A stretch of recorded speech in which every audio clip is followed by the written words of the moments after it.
दुसरा राजे अध्याय 7।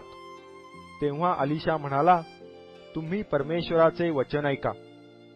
परमेश्वर म्हणतो, उद्या याच वेळी शोमरोनाच्या वेशीत 1 माप सपीठ 1 शेकेलास व 2 मापे सातू 1 शेकेलास मिळतील।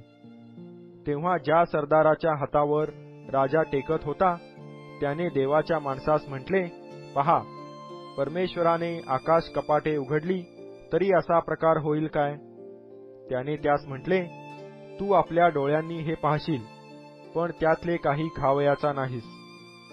त्यावेळी वेशीच्या बाहेर 4 कोडी माणसे होती। ती एकमेकास म्हणाली, येथे बसून का मरावे? नगरात जाऊ म्हटले तर तेथेही आपण मरणारच, कारण तेथे महागाई, आणि येथे बसून राहिलो तरीही मरणारच। तर चला, आपण आरामी सेनेस जाऊन मिळू। त्यांनी आपल्याला जिवंत ठेविले तर आपण जगू, त्यांनी आपल्याला मारून टाकिले तर आपण मरू, एवढेच। ते संध्याकाळच्या वेळी आरामी लोकांच्या छावणीकडे जावयास निघाले। आरामी लोकांच्या छावणीच्या बाहेरच्या हद्दीवर ते येऊन पाहतात, तो तेथे एकही माणूस नव्हता, कारण परमेश्वराने रथ, घोडे व प्रचंड सैन्य यांचा गलबला आरामी सेनेच्या कानी पाडला। तेव्हा ते आपसात म्हणाले, पहा, इस्रायलाच्या राजाने हित्ती व मिस्री राजे द्रव्य देऊ करून बोलाविले आहेत। म्हणून त्यांनी संध्याकाळी उठून पलायन केले। आपले डेरे, घोडे व गाढवे जागच्या जागी टाकून व छावणी सोडून ते आपला जीव घेऊन पळाले। छावणीच्या बाहेरल्या हद्दीशी आल्यावर त्या कोड्यांनी एका तंबूत जाऊन तेथे खाणेपिणे केले आणि त्यातून रुपे, सोने व वस्त्रे नेऊन लपवून ठेवली। मग परत येऊन ते दुसऱ्या डेऱ्यात गेले आणि त्यातूनही माल नेऊन त्यांनी छपवून ठेविला।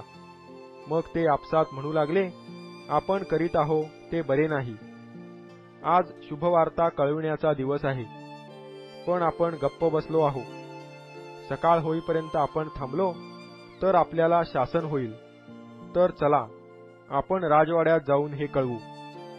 त्यांनी जाऊन नगराच्या वेसकऱ्यास हाक मारून सांगितले, आम्ही आरामी लोकांच्या छावणीकडे गेलो होतो, तो पहा, तेथे एकही मनुष्य नाही, मनुष्यांचा शब्दही नाही। तेथे घोडे व गाढवे ही बांधून ठेवलेली आहेत, डेरेही जशाचे तसेच आहेत। तेव्हा वेसकऱ्यांनी पुकारून राजमंदिरात ही खबर पोचविली। राजा रात्रीचा उठून आपल्या सेवकास म्हणाला, आरामी लोकांचा काय विचार आहे हे मी तुम्हास सांगतो। त्यास ठाऊक आहे की आपली उपासमार झाली आहे।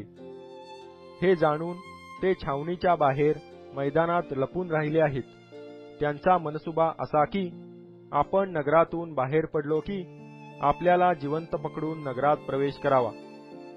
राजाच्या एका सेवकाने म्हटले, नगरात वाचून राहिलेल्या घोड्यातले 5 घोडे देऊन काय आहे ते पाहावयास कोणास तरी पाठवावे।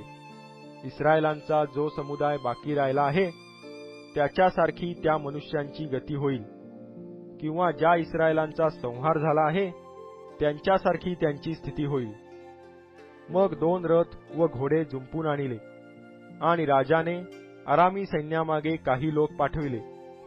त्याने त्यास सांगितले, काय आहे ते पाहून या। ते यार्देनेपर्यंत त्यांच्या मागून गेले आणि पाहतात ते आरामी लोकांनी आपली वस्त्रे पात्रे गडबडीत रस्ताभर टाकून दिलेली त्यास आढळली। जासुदांनी परत जाऊन राजास हे सांगितले। तेव्हा लोकांनी बाहेर पडून आरामी लोकांचे डेरे लुटिले। याप्रमाणे परमेश्वराच्या वचनानुसार 1 शेकेलास मापभर सपीठ व 1 शेकेलास 2 मापे सातू विकू लागले। ज्या सरदाराच्या हातावर राजा टेकला होता त्यास राजाने वेशीवर नेमिले होते। वेशीत लोकांची गर्दी झाली, ती त्यांच्या पायाखाली सापडून तो मेला। राजा देवाच्या माणसांकडे आला होता, तेव्हा त्याने त्यास जे सांगितले होते त्याप्रमाणे झाले। देवाचा माणूस राजास म्हणाला होता की उद्या ह्याच वेळेस शोमरोनाच्या वेशीत 1 शेकेलास 2 मापे सातू व 1 शेकेलास 1 माप सपीठ मिळेल। तसेच झाले। त्या सरदाराने देवाच्या माणसास म्हटले होते की परमेश्वराने आकाश कपाटे उघडली तरी असा प्रकार होईल काय? त्यास त्याने प्रत्युत्तर दिले होते की तू आपल्या डोळ्यांनी हे पाहशील, पण त्यातले काही खावयाचा नाहीस. त्याप्रमाणेच त्याचे झाले. वेशीत लोकांची गर्दी झाली होती, त्यांच्या पायाखाली सापडून तो मेला.